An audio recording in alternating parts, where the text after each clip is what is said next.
Hello my dears केते बढ़िया लगिला आमर अवचेतन मस्तिष्क जो पाठ आम पढ़ुचे एते सुंदर सुंदर कथा लिखाई मोर तो इच्छा होची पूरा गोटे बही अबिका बसी पढ़ी आपन को सब शुणीदेवी माने मते माने एते भल लगुच बहीटा को माने आपन को माने विश्वास भी कर पारुनी माने इच्छा होची पूरा पढ़ी आपन को समस्त को आगे बसई देबी आ से बहीटा पढ़ी के आपन को शुणीबी एते सब चमत्कारी चमत्कारी चमत्कारी चमत्कारी कथा सब एथिरे लिखाई छि आ एटा एमती माने काल्पनिक नुह कि मिछ नुह एटा पूरा संपूर्ण सत्य कथा आम अवचेतन शक्ति आम अवचेतन मस्तिष्क को काम रे लगे कि केमिति एते लोक सफलता पाइचंती ए बही रे सेई विषय रे सब लिखाई छि आउ डॉक्टर जोसेफ मर्फी निजे लिखिचंती सी जो मानक ऊपर से माने काम करिचंती ताकरी मानकर सक्सेस स्टोरी एथिरे लिखिचंती आमे पढिले अध्याय 1 पढिले आउ पेज बाय पढिले आज पढ़ा अध्याय 2 आ पेज होची 32 पेज रु आज आरंभ करिबा 32 पेज अध्याय 2 चलन तो आरंभ करिबा आपनक अध्याय 2 आपनक मस्तिष्क किपरि काम करे एई जो चैप्टर रो ना हैला आपनक मस्तिष्क किपरि काम करे आपणकर सबुठु अमूल्य संपत्ति हेउछि आपणकर मन एहा सब बेले आपणक पाखरे रहिछि किंतु एहार चमत्कारी शक्ति मध्य आपणकर होई पारिबो आम मनर चमत्कारी शक्ति भी आमर भी होई पारिबो से कहउचंदी जदि आपण एहा को व्यवहार करबा सिखि परिबे जेमिति आमे जानिछु मनर दुईटा स्तर अछि चेतन किंबा युक्ति संगत स्तर एवं अवचेतन किंबा अजौक्तिक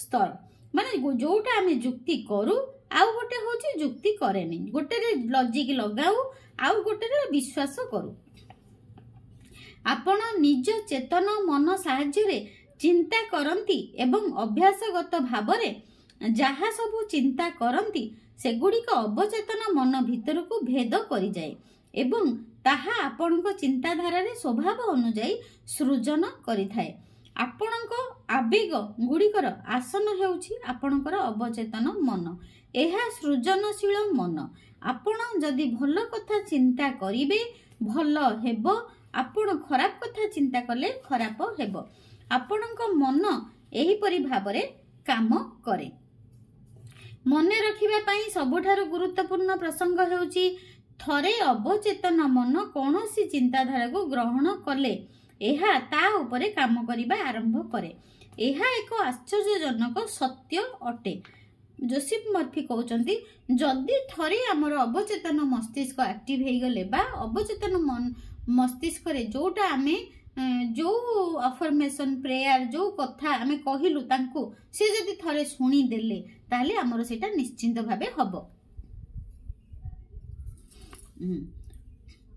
एहा एक आश्चर्यजनक सत्य अटे जे अवचेतन मनर नियम भल एवं मंद पई समान भावरे काम करे जदि आमे सब बेले मंद कथा चिंता करिबा ताहले आम सहित मंद ही हबो आमे कोन करू जोटा हमर दरकार नै आमे सेही कथा बेसी चिंता करू हमर जोटे दरकार सेही कथा चिंता करी हमर टंका दरकार आमे सब बेले टंका कथा चिंता करिबा ताहले टंका आसीबो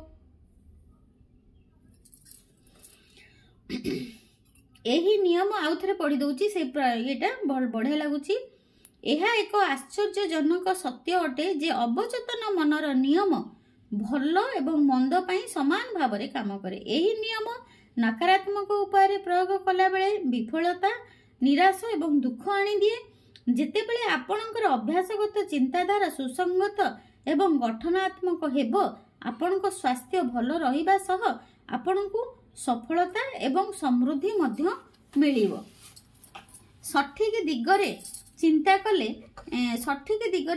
कले एवं अनुभव कले निश्चिंत भावरे मानसिक शांति एवं सुस्थ शरीर प्राप्ति हेबो आपण मानसिक स्तर रे जहा दाबी करिवे एवं सत बोली मने करिवे अवचेतन मन ताहा ग्रहण करिवो एवं आपणक अनुभूति रे उपस्थापन करिवो आपण को केवल अवचेतन मन को निज चिंताधारा ग्रहण करने को देबाकू हेबो थरे ताहा हेबा परे ଅବଚେତନ ମନର ନିୟମ ଆପଣଙ୍କ ଇଚ୍ଛା ଅନୁସାରେ ସୁଖ, ସ୍ୱାସ୍ଥ୍ୟ, ଶାନ୍ତି ଏବଂ ସମୃଦ୍ଧି ଆଣିଦେବ। ଆପଣ ନିର୍ଦ୍ଦେଶ ଦିଅନ୍ତୁ ଏବଂ ଅବଚେତନ ମନ ବିଶ୍ୱସ୍ତ ଭାବରେ ତା ଉପରେ ପ୍ରଭାବ ପକାଇଥିବା ଚିନ୍ତାଧାରା ଅନୁଯାୟୀ କାମ କରିବ। ମନର ଏହା ହିଁ ନିୟମ ଯେ ଆପଣ ନିଜ ଅବଚେତନ ମନଠାରୁ ଯେଉଁ ପ୍ରତିକ୍ରିୟା କିମ୍ବା ଉତ୍ତର ପାଇଥାନ୍ତି ତାହା ଆପଣଙ୍କ ଚେତନ ମନର ଚିନ୍ତାଧାରାର ସ୍ୱଭାବ ଦ୍ୱାରା ନିର୍ଦ୍ଧାରିତ ହୋଇଥାଏ। ମନୋବିଜ୍ଞାନୀ ଏବଂ ମାନସିକ ରୋଗର ଚିକିତ୍ସକମାନେ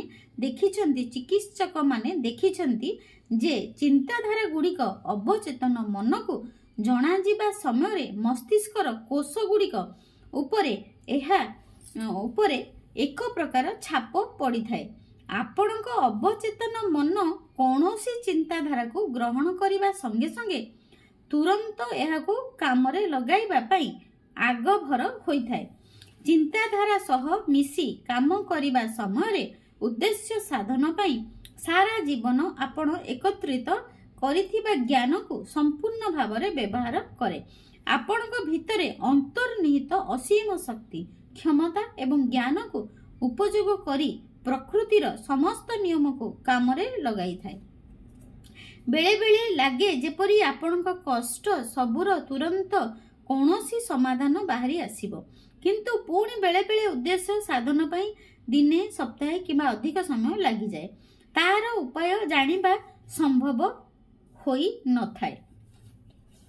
ବେଳେବେଳେ ଆମେ କ'ଣ କରୁ ନା ଆମର ପ୍ରତ୍ୟେକ ଦିନଚର୍ଯ୍ୟାରେ ଆମ ମନ ଭିତରେ ଆମେ ଯାହା ସବୁ ଭାବୁଥାଉ ତାହା ହିଁ ସେଇଭଳି ଆମକୁ ଆନ୍ସର ମିଳେ, ସେଇଭଳି ଆମର ପରିସ୍ଥିତି ଆମର ଉପୁଜେ ଆମ ସହିତ। ଚେତନ ଏବଂ ଅବଚେତନ ମଧ୍ୟରେ ପାର୍ଥକ୍ୟ। ଚେତନ ଓ ଅବଚେତନ ମଧ୍ୟରେ ପାର୍ଥକ୍ୟ। ଆପଣ ମନ ରଖିବା ଉଚିତ ଯେ ଚେତନ ଏବଂ ଅବଚେତନ ଦୁଇଟି ଅଲଗା ମନ ନୁହନ୍ତି। ସେଗୁଡ଼ିକ ଗୋଟିଏ ମନ ଭିତରେ ଚାଲିଥିବା କାର୍ଯ୍ୟକଳାପର ଦୁଇଟି ଗୋଲକ ମାତ୍ର।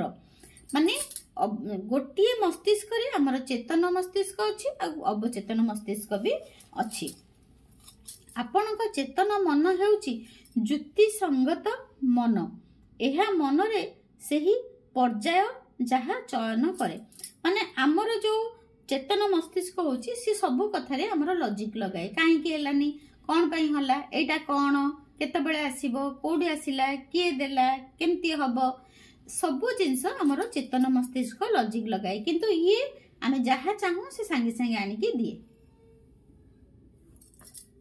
ଏହା ମନର ସେହି ପର୍ଯ୍ୟାୟ ଯାହା ଚୟନ କରେ।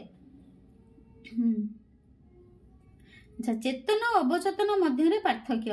ଆପଣ ମନେ ରଖିବା ଉଚିତ ଯେ ଚେତନ ଏବଂ ଅବଚେତନ ଦୁଇଟି ଅଲଗା ମନ ନୁହନ୍ତି।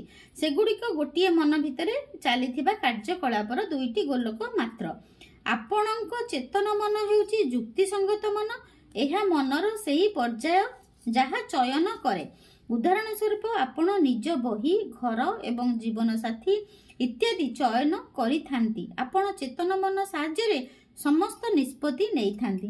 ଅନ୍ୟପକ୍ଷରେ ଆପଣ ଚେତନ ଭାବରେ କୌଣସି ଚୟନ ନକରି ମଧ୍ୟ ଆପଣଙ୍କ ହୃଦୟ ଆପେ ଆପେ କାମ କରି ଚାଲିଥାଏ।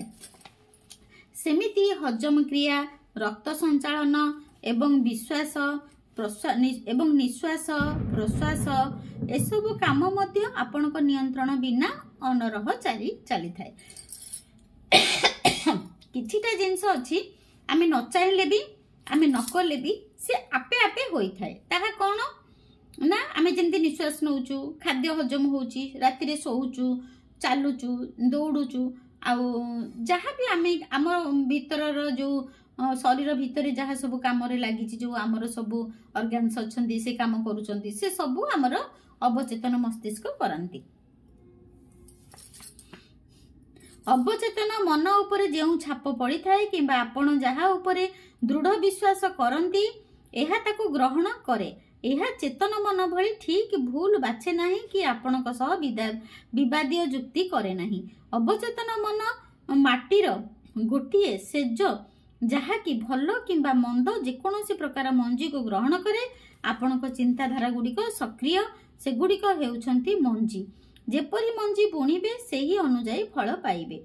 आपणक अवचेतन मनरे नकारात्मक ध्वंसकारी चिंताधारा गुड़िक काम जारी रखि थांती। शीघ्र हेउ किबा विलंबरे सेगुड़िक बाहर को आसी आकार नेबे एवं सेगुड़िक पाखरे थिबा तथ्य अनुजाई आपणको बाह्य अनुभूति मिलिबो। मने रखंतु आपणको चिंताधारा भल कि मंद सत कि मिछ ताहा प्रमाण करिबारे अवचेतन मन समय नष्ट करे नाही। आपणको चिंताधारा किंबा प्रस्तावर स्वभाव अनुजाई एहा प्रतिक्रिया कले उदाहरण स्वरूप कौनसी मिछ कथा को जदि आपण चेतना भाव सत बोली भाभी चलिबे आपणको अवचेतन मन एहाको सत बोली ग्रहण करिवो एवं आपण चाहुथिबा परिणाम आनिबा पई चेष्टा करिवो कारण आपणको चेतन मन एहाको सत बोली धरि नेइछि। मन विज्ञानी मानक गवेषणा मानसिक स्तर रे कौनसी प्रकार समस्या थिबा लोक मानक उपरे मनोविज्ञानी माने अनेक गवेषणा करिसंती। एही गवेषणा गुड़िक दर्शाए जे अवचेतन मन कौनसी प्रकार चयन किंबा तुलना करे नाही जहाँकि एक युक्त संगत काम पई दरकार थाए। जेते मिछ होइथिले मध्य अवचेतन मन जेकोनोसी प्रकार प्रस्ताव बा सजेशन ग्रहण करिथाए। थरे प्रस्ताव ग्रहण कले परे ताहा दिया जाइथिबा सूचना स्वभाव अनुसार काम करिथाए। अवचेतन मन केमिति कथा माने ता वर्णना करिबाकू हेले कुहा जाई पारिबो जे जदि जणे सम्मानकारी बा हिप्नोटिस्ट तांकर सब सब्जेक्ट को सॉरी गोटे हिप्नोसिस डॉक्टर जदि तांकर गोटे सब्जेक्ट बा जणे जणे लोक को कहती जे से नेपोलियन बोनापार्ट कि गोटे कुकुर की बिलेई सब्जेक्ट अबिकल सेही भली अभिनय करिबा आरंभ करि दिए। किछि समय पई तांकर व्यक्तित्व बदली जाए। से विश्वास करंती जे ऑपरेटर जहा कहउचंती से सेया ही अटंती। जणे दक्ष हिप्नोटिस्ट तांकर जणे छात्र को सम्मोहित थिबा अवस्था रे कहि पारंती जे तुमर पिठी कुंडेई हेउछि। अन्य जणे छात्र को कहि पारंती जे तुम नाकरो रक्त बहुछि। अन्य जणे मार्बल रो प्रतिमूर्ति तो पुणी किए शून्यांकरू कम तापमात्रा रे थरुछि। से जहा को जहा कहिबे समस्ते सेही भली अभिनय करिवे। पारिपार्श्विक परिस्थिति जहा हेउना काहेकि से सबु सेमानंको उपरे कोनोसी प्रभाव पकाइबो नाही। एही सरल उदाहरण चेतन एवं अवचेतन मन मध्यरे पार्थक्य दर्शाउछि। एथुरु जणा पडुछि जे अवचेतन मन व्यक्तिगत नुहे से चयन करे नाही एवं चेतन मन जहा को सत बोली मने करे अवचेतन मन ताहा ही सत बोली धरि निए। कल्याणकारी आरोग्यकारी प्रेरणादायी एवं आत्मा को आनंद रे पूर्ण करुथिबा भली चिंताधारा चयन करिवार गुरुत्व रहिछि।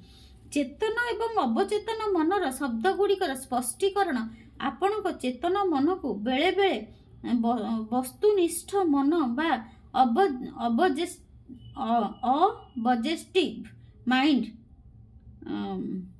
ऑब्जेक्टिव माइंड मध्य कुहा जाए बा एटा को कौन कहिबा कुहा जाए कारण एहा बाह्य जिनिस गुड़िकर सामना करिथाए। चेतन मन को आमे कहिबा वस्तुनिष्ठ मन बा वस्तुनिष्ठ मन माइंड को मध्य कुहा जाए ऑब्जेक्टिव भी माइंड है माने आमे कहा को कहिबा से कोनोसी ऑब्जेक्शन करिवनी ता माने हैला हमर चेतन मन को बेले बेले आमे चेतन मन को कोन आमे जहा कहू से ताहा ग्रहण करे तापर जेतल अवचेतन मस्तिष्क को सी कोनोसी जिंस ऑब्जेक्शन करे नाही। जहा चेतन मन कहिला ताहा अवचेतन मन ग्रहण करिदेला। बाह्य पृथ्वी विषय अधिक जानी थाए। चेतन मन अन्य बाहर जिंस कथा बेसी जानी थाए। निरीक्षणर माध्यम हेउची आपणक पंच इंद्रिय। आपणक पारिपार्श्विक परिवेश सह जोगाजोग समय आपणक ऑब्जेक्टिव माइंड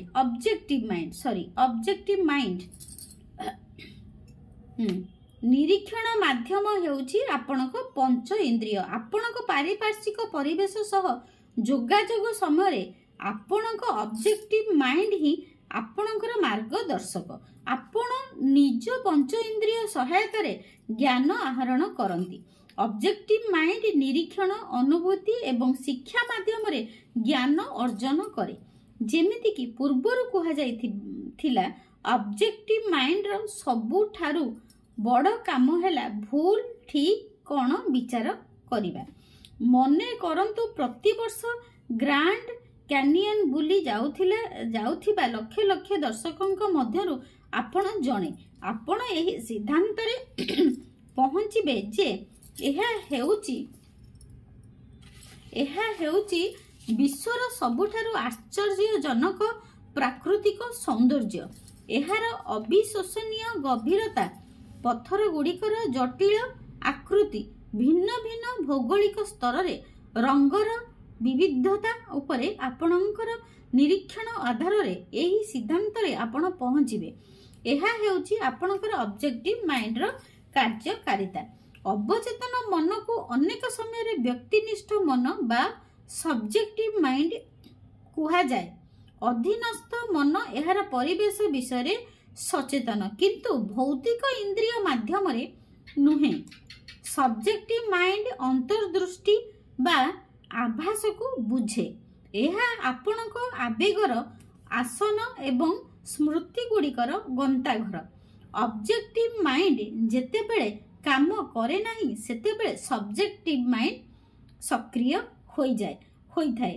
ଅନ୍ୟ ଶବ୍ଦରେ କହିଲେ, ଏହା ହେଉଛି ସେହି ବୁଦ୍ଧିମତ୍ତା ଯିଏ ଅବଜେକ୍ଟିଭ ମାଇଣ୍ଡ ସୁପ୍ତ ଅବସ୍ଥାରେ ଥିବା ସମୟରେ ନିଜର ପରିପ୍ରକାଶ କରିଥାଏ। ଆମେ ଯେଉଁ ହିପ୍ନୋସିସ୍ କରୁଛୁ, ଚେତନ ମସ୍ତିଷ୍କକୁ କାମରେ ଲଗେଇକି ଅବଚେତନ ମସ୍ତିଷ୍କକୁ ଜାଗ୍ରତ କରୁଛୁ, ଆକ୍ଟିଭ କରୁଛୁ। ସବଜେକ୍ଟିଭ ମାଇଣ୍ଡ ଦୃଷ୍ଟିର ପ୍ରାକୃତିକ ଅଙ୍ଗ। ଚକ୍ଷୁର ବ୍ୟବହାର ନକରି ମଧ୍ୟ ଦେଖିପାରେ। ଏହା ପାଖରେ ଦେଖିବା ଏବଂ ଶୁଣିବାର ଅଲୌକିକ ଶକ୍ତି ଅଛି। ଅନ୍ୟ ସ୍ଥାନରେ ହେଉଥିବା ଘଟଣା ଏହା ଦେଖିପାରେ ଏବଂ ଶୁଣିପାରେ। ସବଜେକ୍ଟିଭ ମାଇଣ୍ଡ ଆପଣଙ୍କ ଶରୀର ଛାଡ଼ି ଦୂର ସ୍ଥାନକୁ ଯାଇପାରେ ଏବଂ ସମ୍ପୂର୍ଣ୍ଣ ଠିକ୍ ତଥ୍ୟ ଆଣିପାରେ। ସବଜେକ୍ଟିଭ ମାଇଣ୍ଡ ମାଧ୍ୟମରେ ଆପଣ ଅନ୍ୟମାନଙ୍କର ଚିନ୍ତାଧାରାକୁ ପଢ଼ିପାରିବେ। ସିଲ୍ ହୋଇଥିବା ଏନଭଲପ ମଧ୍ୟ ବହି କିମ୍ବା ଖବରକାଗଜ ଭିତରେ କ'ଣ ଅଛି ପଢ଼ିପାରିବେ। ଅବଜେକ୍ଟିଭ ଏବଂ ସବଜେକ୍ଟିଭ ମାଇଣ୍ଡଙ୍କ ମଧ୍ୟରେ ଭାବର ଆଦାନ ପ୍ରଦାନକୁ ଆମେ ଥରେ ବୁଝିଗଲେ, ଆମେ ପ୍ରାର୍ଥନାର କଳାକୁ ମଧ୍ୟ ଅଧିକ ଭଲ ଭାବରେ ଶିଖିପାରିବା। ଅବଚେତନ ମନ ଚେତନ ମନ ଭଳି ଯୁକ୍ତି କରିପାରେ ନାହିଁ। ଅବଚେତନ ମନ ଚେତନ ମନ ଭଳି ଯୁକ୍ତି କରିପାରେ ନାହିଁ। ଅବଚେତନ ମନ ଭିତରେ କ'ଣ ଥାଏ, ତାହା ପାଇଁ ଯୁକ୍ତି କିମ୍ବା ବିବାଦ କରିବାର ସାମର୍ଥ୍ୟ ତାର ନଥାଏ। ଯଦି ଆପଣ ତାକୁ ଭୁଲ ତଥ୍ୟ ଦେବେ, ସେ ତାକୁ ସତ ବୋଲି ଗ୍ରହଣ କରିବ। ମିଛ ହେଲେ ମଧ୍ୟ ସେହି ତଥ୍ୟକୁ ପରିସ୍ଥିତି, ଅନୁଭବ ଏବଂ ଘଟଣା ମାଧ୍ୟମରେ ବାସ୍ତବରେ ପରିଣତ କରିବା ପାଇଁ ଏହା କାମ କରିବ। ଆପଣଙ୍କ ସହ ଯାହା ସବୁ ଘଟିଛି, ତାହା ବିଶ୍ୱାସ ମାଧ୍ୟମରେ ଆପଣଙ୍କ ଅବଚେତନ ମନରେ ଛାପ ପକାଇଥିବା ଚିନ୍ତାଧାରା ଗୁଡ଼ିକ କାରଣରୁ ଘଟିଛି। ଯଦି ଆପଣ ନିଜ ଅବଚେତନ ମନକୁ ଭୁଲ ଏବଂ ବିକୃତ ତଥ୍ୟ ଜଣାଇଛନ୍ତି, ସେଗୁଡ଼ିକ ତୁରନ୍ତ ଠିକ୍ କରିବା ନିହାତି ଜରୁରୀ। ବାରମ୍ବାର ଅବଚେତନ ମନକୁ ଗଠନାତ୍ମକ ସୁଖଦ ଚିନ୍ତାଧାରା ଦେବା ହେଉଛି ଏହା କରିବାର ସଠିକ ଉପାୟ।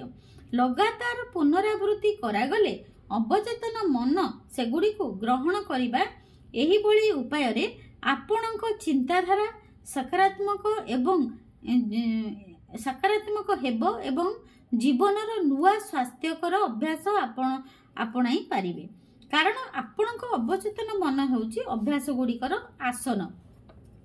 ଚେତନ ମନର ଅଭ୍ୟାସଗତ ଚିନ୍ତାଧାରା ଅବଚେତନ ମନ ଉପରେ ଏକ ଗଭୀର ଘର ତିଆରି କରେ, ଯୋଉଟା ଆମେ ଅଭ୍ୟାସ କରୁଛୁ।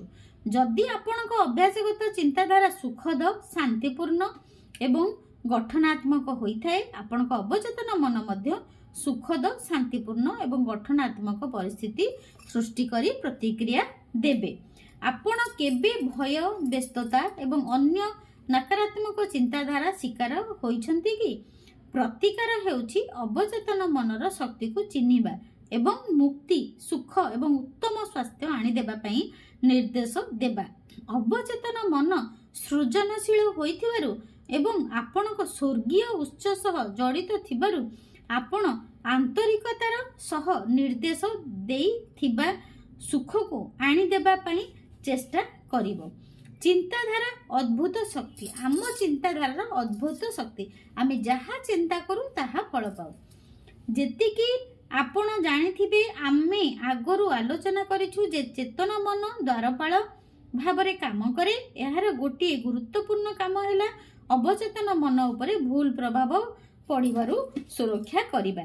ଏହି କାରଣ ଗୁରୁତ୍ୱପୂର୍ଣ୍ଣ ଏବଂ ମନର ମୌଳିକ ନିୟମ ଉପରେ ଆଧାରିତ। ଚିନ୍ତାଧାରା ପ୍ରତି ଆପଣଙ୍କ ଚେତନ ମନ ଅତ୍ୟନ୍ତ ସମ୍ବେଦନଶୀଳ। ଆପଣ ଜାଣିଛନ୍ତି, ଅବଚେତନ ମନ ତୁଳନା କରେ ନାହିଁ କିମ୍ବା ଫରକ ଦେଖେ ନାହିଁ। ଏହା ଯୁକ୍ତି କରେ ନାହିଁ କି ନିଜ ପାଇଁ କିଛି ଚିନ୍ତା କରେ ନାହିଁ। ନିଜ ପାଇଁ ଚିନ୍ତା କରିବାର କାମ ଚେତନ ମନର। ଅବଚେତନ ମନ କେବଳ ଚେତନ ମନ ଦ୍ୱାରା ଦିଆଯାଇଥିବା ପ୍ରଭାବ ଗୁଡ଼ିକ ପ୍ରତି ପ୍ରତିକ୍ରିୟା କରେ। ଭିନ୍ନ ଭିନ୍ନ ପଦକ୍ଷେପ ମଧ୍ୟରୁ ଏହା ଚୟନ କରେ ନାହିଁ। ସେ କେବଳ ଯାହା ଦିଆଯାଇଥାଏ ତାହା ନିଏ। ଚିନ୍ତାଧାରାର ବହୁତ ଶକ୍ତି ଅଛି। କଳ୍ପନା କରନ୍ତୁ ଯେ ଆପଣ ଗୋଟିଏ ଜାହାଜରେ ଯାଉଛନ୍ତି। ଜାହାଜଟି ଏପାଖରୁ ସେପାଖକୁ ଟିକେ ଦୋହଲି ଚାଲୁଛି। ଭୟଭୀତ ଦେଖା ଯାଉଥିବା ଜଣେ ମହିଳା ଯାତ୍ରୀଙ୍କ ସହ ଆପଣ କଥା ହେଉଛନ୍ତି। ହେଲୋ, ଆପଣଙ୍କର ସମୁଦ୍ରରେ ଦେହ ଖରାପ ହୋଇ ଗଲାଣି ବୋଧେ? ଆପଣଙ୍କ ଚେହେରା ତ ପୁରା ଫିକା ପଡ଼ିଗଲାଣି। ମୁଁ ଆପଣଙ୍କୁ ଆପଣଙ୍କ କ୍ୟାବିନରେ ଛାଡ଼ିଦେବି। ମହିଳା ଜଣକ ସଙ୍ଗେ ସଙ୍ଗେ ମଳିନ ଦେଖାଗଲେ। ଆପଣ ସମୁଦ୍ରରେ ଦେହ ଖରାପ ହେବାର ଯେଉଁ କଥା କହିଲେ, ତାହା ତାଙ୍କର ନିଜ ମନରେ ଭୟ ସହ ଯୋଡ଼ି ହୋଇଗଲା। ସେ ଡେକ୍ ତଳକୁ ଯିବା ପାଇଁ ଆପଣଙ୍କ ସାହାଯ୍ୟ ନେଲେ। ସେଠାରେ ପହଞ୍ଚିବା ପରେ ଆପଣଙ୍କର ଯେଉଁ ନକାରାତ୍ମକ ଚିନ୍ତାଧାରା ସେ ଗ୍ରହଣ କଲେ, ତାହା ସତ ହେଲା। ତାମାନେ ଏଥିରୁ ଆମେ କ'ଣ ଜାଣିଲେ? ଏଇ ଚାପ୍ଟରର ଆଜି ପଢ଼ିଲି 38 ପେଜ ପର୍ଯ୍ୟନ୍ତ ପଢ଼ିଛି, ଆଉ କାଲି ପଢ଼ିବି। ଏଥିରୁ ଆମେ କ'ଣ ଜାଣିଲେ ନା, ଆମେ ଯିଏ ବି ନକାରାତ୍ମକ କଥା ବା ମୁଁ ଯେଉଁ କହୁଛି ସବୁବେଳେ ଆମେ ସକାରାତ୍ମକ ଅଭ୍ୟାସ କରିବା। କାହାରି ପାଖରୁ ଶୁଣିବା ନାହିଁ, ତିନି ମାଙ୍କଡ଼ ଭଳିଆ ହେଇଯିବା। କାହାରି ପାଖରୁ ନକାରାତ୍ମକ ଶୁଣିବା ନାହିଁ, ଦେଖିବା ନାହିଁ, କି ଆମେ କୌଣସି ଶବ୍ଦ କହିବା ନାହିଁ। କହିଲେ କ'ଣ ହବ ନା, ସିଏ ଚେତନ ମସ୍ତିଷ୍କରେ ଆମେ ଯାହା କରିବା ତାହା ଅବଚେତନ ମସ୍ତିଷ୍କ ଗ୍ରହଣ କରିବ ଆଉ ଆମକୁ ଫଳ ଦେବ। ସେଥିପାଇଁ ଆମେ କ'ଣ କରିବା ନା, ଆମେ ସବୁବେଳେ ଆମ ଚେତନ ମସ୍ତିଷ୍କକୁ ଆକ୍ଟିଭ କରିବା। କେମିତି? ମୁଁ ବହୁତ ଖୁସି, ମୁଁ ବହୁତ ଖୁସି, ମୁଁ ବହୁତ ଭାଗ୍ୟବାନ, ମୁଁ ବହୁତ ଭାଗ୍ୟବାନ, ମୁଁ ସମ୍ପୂର୍ଣ୍ଣ ସୁସ୍ଥ ଅଛି, ମୁଁ ସମ୍ପୂର୍ଣ୍ଣ ସୁସ୍ଥ ଅଛି, ମୁଁ ସମ୍ପୂର୍ଣ୍ଣ ସୁସ୍ଥ ଅଛି, ମୁଁ ସବୁବେଳେ ସକାରାତ୍ମକ ଶକ୍ତିକୁ ଗ୍ରହଣ କରୁଛି, ମୁଁ ସବୁବେଳେ ସକାରାତ୍ମକକୁ ଆକର୍ଷଣ କରୁଛି, ମୁଁ ସବୁବେଳେ ସକାରାତ୍ମକ ଏନର୍ଜିକୁ ଆକର୍ଷଣ କରୁଛି। ଏମିତି ଆମେ ସବୁବେଳେ ଚେତନରେ ଯଦି ସକାରାତ୍ମକ ଅଭ୍ୟାସ କରିବା, ତାହେଲେ ଆମ ସବକନସିୟସ୍ ମାଇଣ୍ଡ ଆମକୁ ତାହା ଫଳ ଦେବେ। Thank you so much. आज अध्याय 2 रो 38 पेज पर्यंत पढ़िली। केमती लगिला मते कमेंट करी कहिबे। Thank you so much. God bless you, God bless you, God bless you. आपण एथरो क्लियर हेले काहे कि गुरुमा कहंती जे आमे अभ्यास करिबा सकारात्मक सकारात्मक सकारात्मक। Thank you, love you, love you, love you.